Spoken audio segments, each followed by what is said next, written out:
Hi everyone, I'm Joe Huggins and thanks for joining us for the Rocky Mountain MIREC Short Takes on Suicide Prevention podcast. Today I'm talking with Dr. Michael Kauth, who is a clinical psychologist and has two major roles in the VA. He's the director of the VHA LGBT Health Program, a position he shares with Dr. Jillian Shippard, and he is also the co-director of the South Central Mental Illness Research, Education, and Clinical Center, otherwise known as MIREC. In addition, Dr. Kauth is a professor in the Department of Psychiatry at Baylor College of Medicine in Houston, Texas. Well, welcome to the show, Michael. Thank you. Okay, so to get started, Michael, can you give our listeners some background, how you came to be where you are today? Sure. It's a bit of a complicated story. I've been in the VA for 26 years now. I did my psychology internship at the New Orleans VA and was hired out of my internship to work at New Orleans. Worked half-time in behavioral medicine, mostly in the HIV clinic, and I worked the other half in an inpatient PTSD program at the time. The really nice part about this New Orleans job was the psychology service was very academically focused, and we were strongly encouraged to do research and to publish. And I love that. And I was functioning pretty much as a full-time clinician at the time. By the late 1990s, I was asked to be the education director for this new proposed center, a MIREC. The soon-to-be director of the MIREC, Greer Sullivan, asked me to play this role. She said she'd looked at CVs from a variety of clinicians across our VISN, and mine was the only one that had identified me working in an educational intervention. And so she asked me to play this role. The cool thing was that it bought out 25% of my time, which seemed like a huge amount of time then. So I could focus on these education activities. That really shifted my career in a new direction. It gave me more of a regional and a national stage to play on, and put me increasingly in contact with people in the National Mental Health Office. By 2007, I'd become the co-director of the South Central MIREC. And then in 2015, I gave up my education role with our MIREC, and I'm still the co-director. All during this time, I really had two parallel careers. I had what I was doing in the VA, which was focused on veterans and largely educational interventions and implementation science. And then there was what I was doing outside of the VA. That was in sexuality and sexual health. Because that work wasn't really supported in the VA until about 2011. Things changed very dramatically and rapidly at that time. In 2011, the VA issued the first national healthcare directive on transgender health. And Central Office asked me and Jillian Shippard to co-chair the communications rollout work group around that policy. That really meant educating the field about this new healthcare directive and working to get the field up to speed in terms of knowledge so they could implement this policy. That involved doing a lot of talks, a lot of trainings around the directive. At this very same time, the military's policy, Don't Ask, Don't Tell, was being repealed in 2011.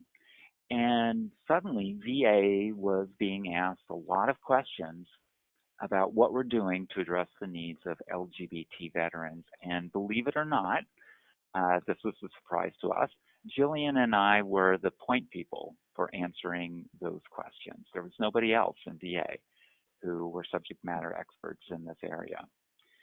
And we use that position to leverage an LGBT health program within the Office of Patient Care Services in VA Central Office. And that program office was established in 2012. Wow. We're going to circle back around to the work that you've done in the LGBT office, and also you work with the MIREC. But first, I guess it would be remiss if I didn't congratulate you. You were recently awarded the American Psychological Association Division 18 James Bassner's Award for Lifetime Achievement. And that's an award that is named in memory of the VA psychologist, James Bassner, who is a longtime member and a friend of Division 18. And the recipient of the award is somebody who demonstrates sustained, widespread influences at the highest standard of psychology leadership. And the committee seeks an individual who has given voice to psychology's role in healthcare and who has gained recognition as a leader in advocacy, treatment, research, or education.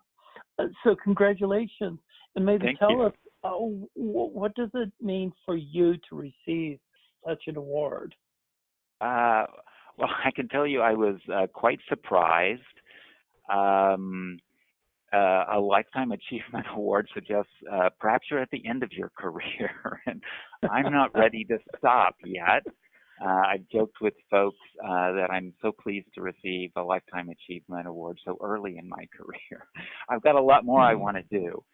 I'm also very, very honored to get this kind of award, primarily because it's an award from my peers. Division 18 is the public service section of APA, and it's made up of largely VA psychologists. So it's quite meaningful to me to get this award. I'm very, very proud of the work that I've done as an educator and as an education leader in the MIREC, and as a policy maker and advocate and director of the LGBT health program.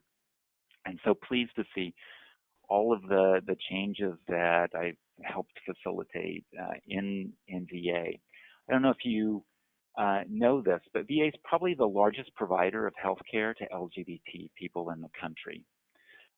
There are more than 1 million LGBT veterans, and although we don't know for sure how many are in VA, if they come to the VA at the same rate as other veterans come to the VA, there's between 400 and 500,000 LGBT veterans in VA. That's not a small group. No, it's not. It's really very significant, isn't it?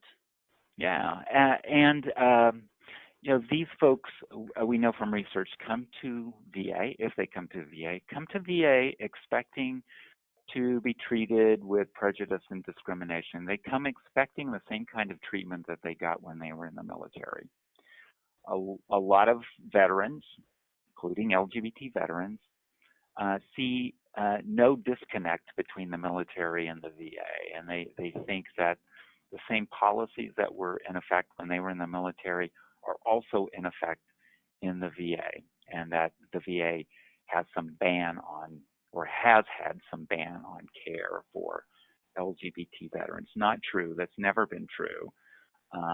But veterans come into our doors expecting that kind of treatment. So we've got a higher hurdle to overcome to let them know that they're welcome and to provide them good, high-quality care. Mm-hmm. And let's talk a little bit more about that. In 2011, that's when you were saying things really started to change, and they started to change very rapidly. And it seems like what you were just saying is that that folks in the LGBT community had a feeling that they might not be treated very well within the VA. But you're also seem to be saying that, well, at least the work that you're doing here belies that. We know that veterans come to the VA for a lot of reasons. Sometimes it's their only alternative. We know veterans who come to the VA tend to be older. They have more medical and mental health conditions. They are more likely to have a disability, more likely to have a low income. And some of those folks are LGBT veterans, just like non-LGBT veterans come to the VA. So folks come to the VA sometimes not necessarily because they want to, but because they have to. We want veterans to come to the VA because they want to. And so we want to communicate to that larger population out there that not only can we treat your healthcare conditions, but we want to treat your healthcare conditions, and we welcome LGBT people in our doors. When I started my career in the VA in 1992, and I voiced my interest in doing sexuality, sexual health work because I thought it was important. I was told by folks in VA and at my facility, later in national leadership, that that was great. It wasn't going to be strongly supported. That was not the priority. There were other priorities at the time. Not that folks were really hostile to this idea, just non-supportive. And they did clearly communicate that if I wanted to focus on this area, that was probably going to slow my career. I didn't listen. I didn't listen because that's not what I wanted to do. And I felt this was important. And one of the things that I've learned in the VA is persistence counts. And if you hammer away at your message to everyone who will listen, eventually somebody will listen and the right people will listen. And you can make an opportunity for yourself. And some of that opportunity had to wait for times to change. There's been a significant change in attitudes around LGBT people in our society. One of the major ones that I think shifted change was the Supreme Court's decision to ban sodomy laws in the states in 2003, and then later the Supreme Court decision allowing gay marriages. But as I said earlier, I think the biggest shift in VA occurred when military policy changed around don't ask, don't tell. That suddenly allowed for a different way of seeing things within VA. VA had already decided to release the transgender healthcare policy. There wasn't an equivalent policy on healthcare for veterans who identified as lesbian, gay, or bisexual. But both of those events kind of worked together to move things forward in VA pretty rapidly. And I'm so pleased to have been positioned at that point where I could take advantage of that movement. Right.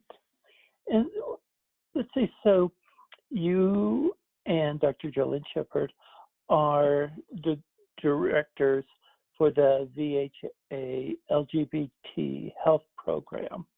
So tell us about the role and the program itself. Yeah. We're a young program and very small. As I said, we've only been established since 2012. We have one FTE that Jillian and I split in the shared role of director. We have a couple of support staff who are employed by contract, so they're temporary employees. Even so, we've done a lot in the last 6 years that I'm quite proud of. Our office responds to queries from the field about policy, queries from Congress, queries from the public, veterans who are wanting to know more about services that are available, queries from media, from the newspapers who want to do stories on work that the VA is doing. We also oversee 2 healthcare policies, the current Transgender Healthcare Directive that was just reissued this year, and a new healthcare directive for veterans who identify as lesbian, gay, or bisexual that was issued for the first time last year in 2017. We also develop a variety of support resources for clinicians to implement those policies, including 2 clinical support programs for transgender healthcare, a Scan Echo program and an e-consultation program. Scan Echo is a complicated acronym. It's not worth going through what it means. What it is a training program that links remote clinicians who are more generalists with experts in an area and trains those remote experts in kind of a mini specialty. There are, I think, 11 Scan Echo programs. The Transgender Scan Echo program is one of those 11. I think we were the first national ones, and we train healthcare providers in medical centers and in the CBOX and in the small facilities in how to do transgender healthcare.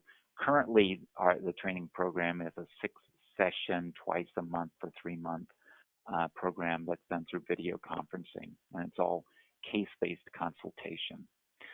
The e-consultation program allows for clinicians anywhere in the system through the medical record system to submit an interfacility e-consult on transgender healthcare through the patient's record, and it'll get routed to one of 3 experienced teams of providers, depending on where that facility is. And that experienced team will respond to the clinician's question, or usually there are multiple questions, within a week. Both of those programs have been very successful. The LGBT health program overall also develops online trainings for clinicians and staff to be more aware about LGBT veteran health and to implement our current healthcare policies. And we oversee the LGBT veteran care coordinators. And this is a relatively new program. Every facility has identified at least one LGBT veteran care coordinator. I think currently there's 176 LGBT veteran care coordinators. Their job at the local level is to identify the clinical needs of LGBT veterans at the facility,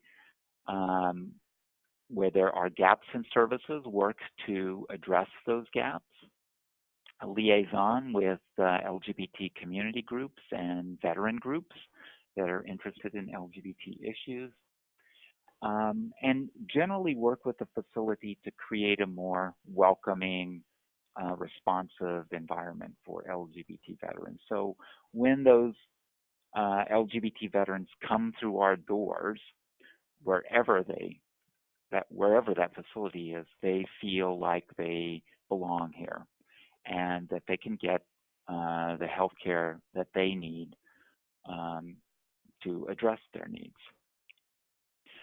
I think of all of the things that we've done, creating these LGBT veteran care coordinators is probably the thing that's most likely to endure and really change the system of care. We've got 176 people on the front lines of clinical care in the VA who are actively working to change the cultural environment at their facility. And they're doing some really amazing things in putting up posters to raise awareness and holding events at their facility to raise awareness and to encourage LGBT veterans to get services. And that is changing the culture of VA at the local level. So we're really taking kind of a top-down and a bottom-up approach to create change within our system. And it really means a lot to me to be able to do that. I'm so proud of the work that we're doing. You mentioned my Lifetime Achievement Award from APA, which I'm very pleased to receive. But both Jillian and I are also going to be recognized in October at the Gay Lesbian Medical Association conference with their 2018 Achievement Award for the work that we're doing in the VA on LGBT veteran healthcare. Wow, good on you. Good on both of you. Cool. Thank you. Yeah, I know we have worked here at the Denver VA with the LGBT coordinator, Dr. Shelby Scott, and actually did a podcast with her and the work that she's doing. And so this, here we've been able to, see hands-on what is going on and what great work is happening through this program. One of the things that you talked about in the beginning was a feeling of not belonging, but one of the things that you're not proud of is what I get more of a sense of belonging.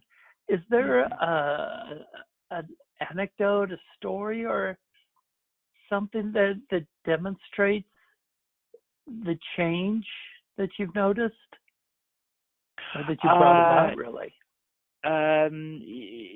Yeah, we haven't kind of evaluated patients' response to these changes systematically, but we hear a lot of anecdotes from clinicians and about change that patients are seeing in the system, and it's really powerful. One that comes to mind is a primary care physician who was working, I believe, at a facility in Montana, who's worked with this female veteran for a few years and thought he knew her well and thought he was providing her great health care. And they're sitting in his office talking, and she looks at the monitor of his computer and sees the "We Serve All Who Serve" LGBT awareness campaign image on the screensaver of his monitor, and she said to him, "I want you to know I'm a lesbian." And he was caught a little off guard because he had never asked this question and hadn't thought about this issue and felt a little embarrassed. And she told him it was because he had the screensaver on his monitor, the "We Serve All Who Serve" poster, that made her feel comfortable enough to out herself to him. And it seems like a small thing, putting up a poster, putting a screensaver on your monitor, wearing a lapel pin with a rainbow on it. But it's a very important message that communicates to marginalized people that they are recognized and they're welcome. That's right. The rainbow lanyards, the posters up and about, and the screensavers promote a sense of safety, a sense of you belong. Right. And LGBT people go into environments looking for signs and symbols that show they're welcome someplace. A generic environment is not welcoming. The assumption from marginalized people is that every environment is safe for the majority, but not necessarily safe for them. Right. So really, is this this extra step, this to let folks, marginalized folks, as you say, know that they're safe, and yet to do it symbolically, or just to say that you're safe. Right. That idea that the VA serves all who serve is such a great summation of an idea. How do you know where that came from? Yeah, I have to credit a longtime VA employee, Lisa Red, for coming up with this logo. Lisa, at the time, was the kind of acting director of the newly formed Office of Health Equity. It was just, that office was just forming at the same time our office was forming. Lisa was also on our communications work group around the rollout of the transgender healthcare policy. So she was very involved in helping us put together these awareness campaign messages, and this "We Serve All Who Served" poster was the very first communications product that we put out, and we're very, very pleased with it. It's been a message that is enduring. So we continue to use it since it came out in 2013. Yeah, it is. It sums it all up, really, doesn't it? Yeah, yeah.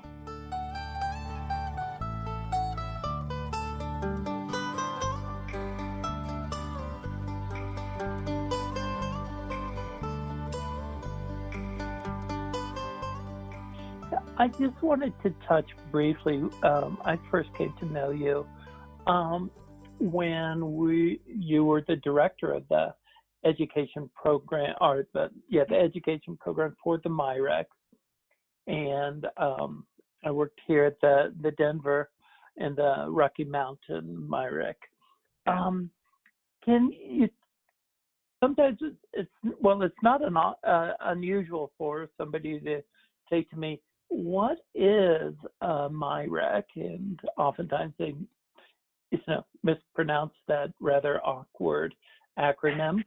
I mean, and so you've been at this a lot longer than I have. Can you, what do you tell people? What is a MIREC? Yeah. A MIREC, a Mental Illness Research Education and Clinical Center, is a specialized mental health center that was designed to create new knowledge about mental illness and its effective treatment, and to actively work to get that new knowledge into routine clinical care through education. So the MIREC concept, and I want to credit Dr. Tom Horvath, who's the grandfather of the MIRECs, for promoting, advocating, getting money for these centers. These were conceived, one, to fund mental health research, because there was just a lack of funding for mental health research in the 1980s and the early 1990s, and to serve as a translational center to quickly get that new knowledge into routine practice, to solve the problem of the long length, the years that it takes for new published research to find its way into routine clinical practice. The MIRECs began being funded in the late 1990s. The South Central MIREC that I worked for was in the second round of proposals that were reviewed and funded, and eventually 10 MIRECs now are fully funded, and there are 5 or 6 or so sister mental health centers of excellence that function a lot like MIRECs, with a similar kind of mission, a little different focus. Some of these are focused on alcohol and substance abuse, like the CSATES.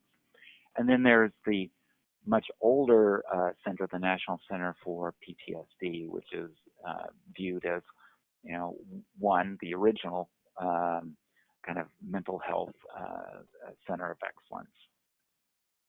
And back in my day, soon after our MIREC was funded, VA Central Office asked me to lead a group of the education directors for all of the MIRECs. At that time, there were only 6, and no other sister organizations besides the National Center for PTSD. Central Office viewed the education cores as kind of the common link or the foundation that linked all of these other centers that were doing slightly different things. They had a different focus, maybe a different methodology, working more in basic science versus working on mental health interventions and testing those, or working with specific populations. But the common link the central office saw were the education cores that worked to make education work better and to disseminate information to clinicians. And so I led that group for many years. We shared work that we were doing, tried not to duplicate efforts. We built education products as a group and shared them along with the education products that we built within our own centers. In the very early days, we held a number of MIREC conferences to meet and share the work that we're doing across our centers. And it was a very fulfilling role. I loved working with that group, and I miss them dearly. It was a very dynamic, energetic group. I view working with the MIRECs as working with kind of the best and the brightest within VA. These are really elite VA employees, or trained and versed in research and in good clinical care. Well, yeah. Now I and everyone who listens to this podcast will know exactly what a MIREC is and how to say it out loud. So that's great for me. So you've got this Lifetime Achievement Award, but you still have, as you said, all of this other work ahead of you, things that you're excited about. And so, kind of as we're starting to wrap up, just wanted to know, where do you see the VA going? Where do we go from here? That's a great question. I wish I had a crystal ball so I could see the answer. And I have to say, I hope the VA continues to move in the direction that we've been going, and being a leader in LGBT veteran healthcare and a model for other federal agencies, and I think a model for community healthcare organizations. And I hope that we can continue to focus even more on sexual health issues, not just reducing sexual risk like the HIV programs are doing, and they do a wonderful job, but focusing also on health and wellness in sexual functioning.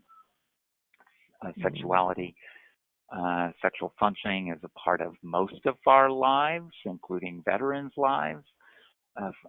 And it's an area that we have long neglected as being maybe less important, or maybe it just makes us all uncomfortable and so we don't talk about it at all. But if we're really practicing patient-centered care, then we need to take care of the whole person, all parts of their lives. And sexuality, sexual health, sexual relationships are part of the person's life. And so I hope that even more than we have done yet, we can focus on sexual health and wellness in the future. The current politics of the day remind me, and I hope they remind others, that we cannot take civil rights and the protections that we have to date for granted, that we have to continually fight to reinforce the value of those rights. And I remind patients or staff who bring this up with me, what's going to happen in the future? Is something going to change? I don't know. Nothing has changed yet in VA, and we're going to continue to push things forward as we have been doing. But it's also important that patients and staff as citizens let their elected officials know what's important to them. I think that's something that all of us should do. Yeah, very good, very good. Any closing comments? I mean, you wrapped things up very well there, but anything else you'd like to say? I think I've touched on a lot of the things that I wanted to say. Getting a Lifetime Achievement Award has made me think about my career in a way that I hadn't before, which is kind of nice. And I've realized some themes that have come up in my career, some of which I've mentioned already.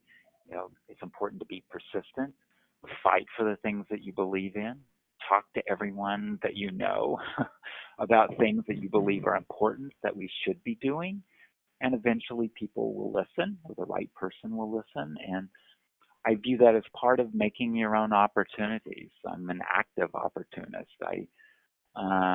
I think it's important that if you're going to make changes, you can do the best that you can in the work that you're doing.